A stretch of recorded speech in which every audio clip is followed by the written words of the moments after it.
Today, I'm gonna ask you guys to come on another gear journey with me and look at this Peavey XXL amplifier that I got used for super cheap. Guitar Center.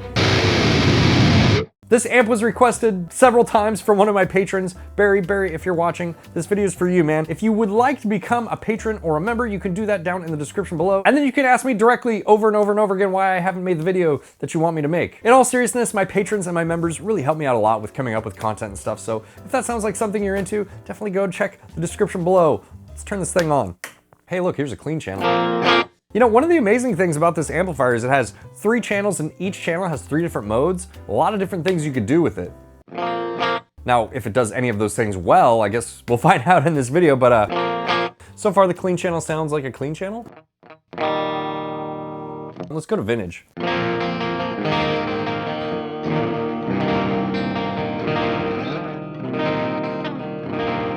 It actually sounds very nice. So the thing that's really interesting about this amplifier, it is a trans tube amplifier, meaning that like there's some proprietary technology from Peavey inside this amplifier, but it's a solid state amplifier, so there are no tubes involved. The vintage mode, vintage clean mode, sounds very tubey, if I'm being honest. Like there's a little bit of grit in there, and we don't have any gain control on this channel, so I'm guessing that these are kind of like the gain control. Here's the modern. Not much different. Here's the warm.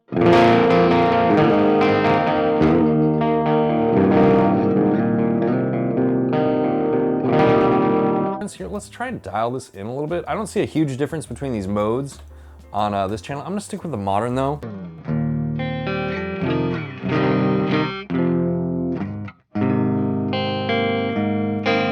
It's a good clean channel, man. Not why you're here, probably. Now, in addition to all these controls on the front panel of the amplifier, we do have quite a bit of controls on the back of the amplifier as well. We can switch in between 25 watts, 50 watts. I'm on 100 watts right now. We do have a dampening switch in between low, medium, and high. I have it just set to medium right now. And then there is also an effects loop as well as a preamp out and a power amp in, just sort of like another effects loop, I guess. Okay, let's go to the lead channel here. Okay, there's a lead and then an ultra channel. So this is like a crunch.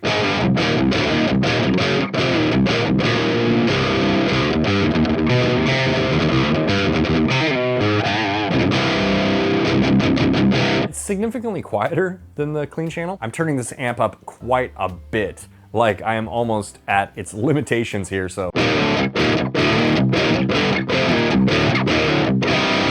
I wish I had my dB meter, but it actually like broke kind of unexpectedly. Like normally I have a dB meter up here so you guys can sort of get an idea of how loud it is, but I don't know, you're just gonna have to take my word for it. It's pretty loud. Like I wouldn't want to play at this volume for too long because my ears, you know? Let's dial up the gain all the way.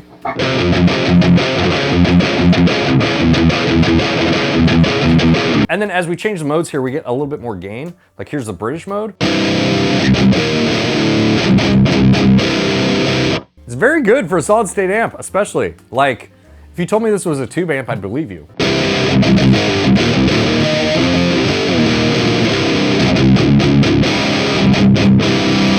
It's a little bit dry though. Let's go to the high gain setting. Let's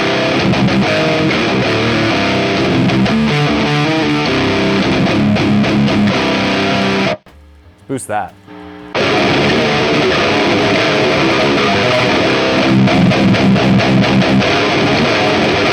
And you can see this mode definitely changed the whole character of the tone of the amp. Let's dial this in here a little bit. It's like way more mid-heavy.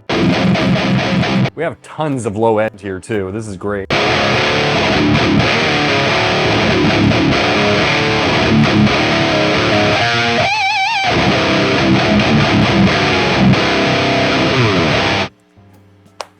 Sounds really good, man. This is crazy. I should have plugged in this amp a long time ago. This is a really cool amp. You know, from the looks of it and the controls and all of that, people always compare this to the 𝗏𝗋 amplifier, which I also have, which is an Ultra Series tube amplifier from Peavey. It's really hard to say unless I plug these amps in back to back, which we could do. If that's something you want to see, let me know down in the comments. But I'm just saying, like right now, this is kind of matching it. Maybe not quite as loud, but it's definitely loud enough. It's more loud than you need to play with a drummer, most likely.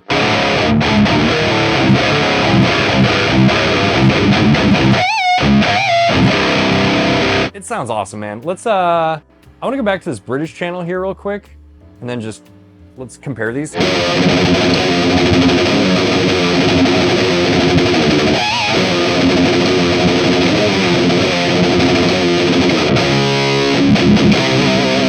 I like the high gain setting more on this channel.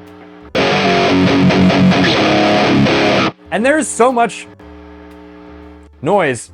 There's so much control with the tone stack in this amp, man. You have like a lot of low end on tap, which if you're familiar with me and my channel, you know that I like the low end. So,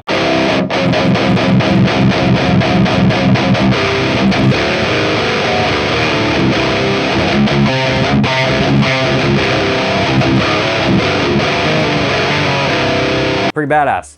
Let's go to the lead channel, or excuse me, the ultra channel here, and we are just noise city. This is an older used amplifier, probably just needs to be, you know, maintained, cleaned out, but yeah, it's very noisy. And these are actually called edge, body, and bottom here. Okay, so on the �奧𝗧, they're called body, bottom, and hair, and this one it's edge, body, bottom. I don't know, does that matter? Let's just set this about like that, and then listen to the crunch channel. Let's turn the overdrive off here.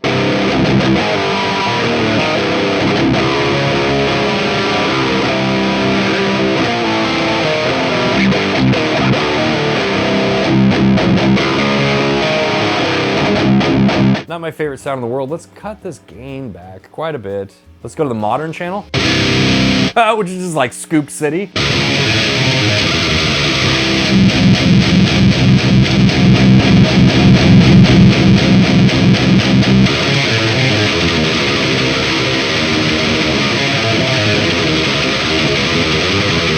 This is probably my least favorite sound on this amp so far.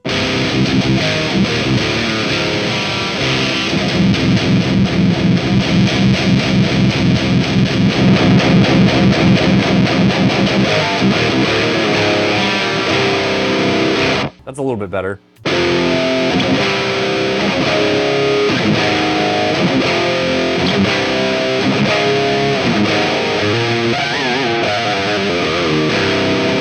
Okay, still my least favorite. Let's go to the Ultra channel, which I'm imagining is going to have heaps and heaps of gain.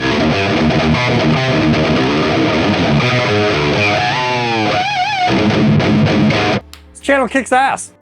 It's really good, man. Again, you know, with the gain back here, we haven't even tried to boost it yet. Let's boost this real quick and then let's look this amp up. I think they still sell these amps and I think they're pretty inexpensive. Yeah, let's try this.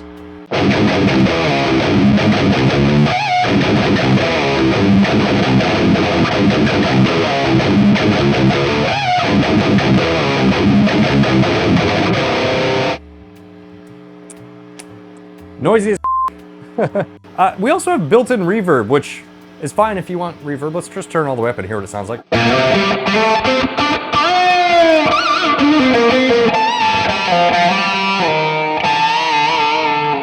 It's fine. Definitely nothing to write home about, but it's cool that it has it. Now you can buy these amps for really, really cheap on the used market. Like I said, I think I got this one for like $200 or less maybe. Okay, so here's one for $300 on Reverb, $350, $450. Geez, $239 for the combo on Guitar Center.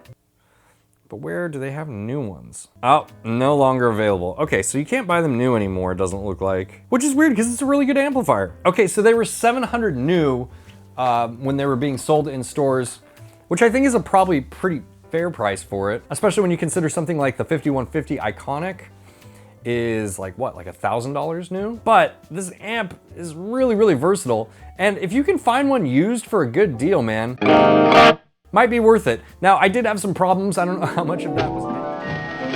Uh-oh. It's in the effects loop. It's got a dirty effects loop. It's just like old and dusty, and just like most solid state amps, in my experience, they have like volume drops if they're not maintained. My guess is it mostly has to do with like the components that were used in solid state amplifiers around the time that these were built. Probably the ribbon cables, if I had to guess. Maybe it's just dust in the jacks, maybe it's, I'm not an amp tech. I really have no idea, I'm totally talking out of my ass right now. Yeah, most solid state amps, in my experience, have sort of similar issues when it comes to those things. Like I said, I believe I got this one for 200 bucks. I could be wrong on that, but I'm pretty sure I got it for $200. 300 wouldn't be bad for this either. It's a really loud amp with like a lot of great tones inside of it, so. and reverb, if you wanted to reverb.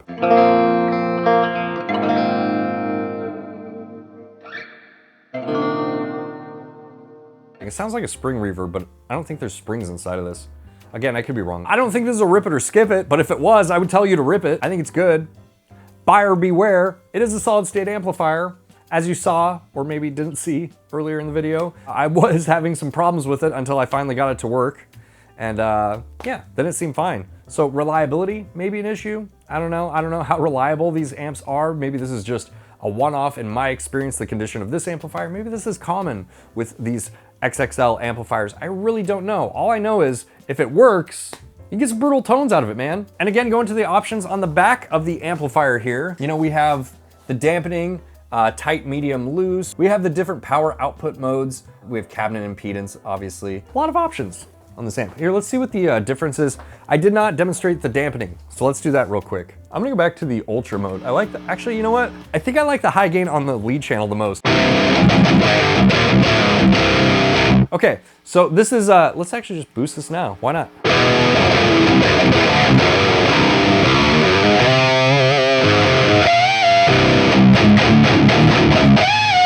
Okay, let's see how this affects the chugs. Dampening is on medium right now.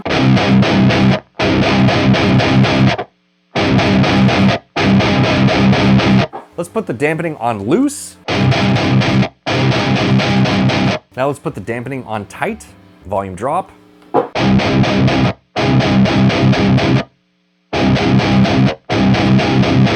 I'm not noticing a dramatic difference in the low end, but there's definitely quite a volume difference, so I would just leave this on loose, to be honest. All right, if you guys have made it this far, thank you so much. If you like what I do here on my channel, definitely hit the like button. It really helps me out. If you really like what I do here on my channel, consider subscribing, consider becoming a patron or member. There's information on that down in the description below, and I will see you in the next video. Bye.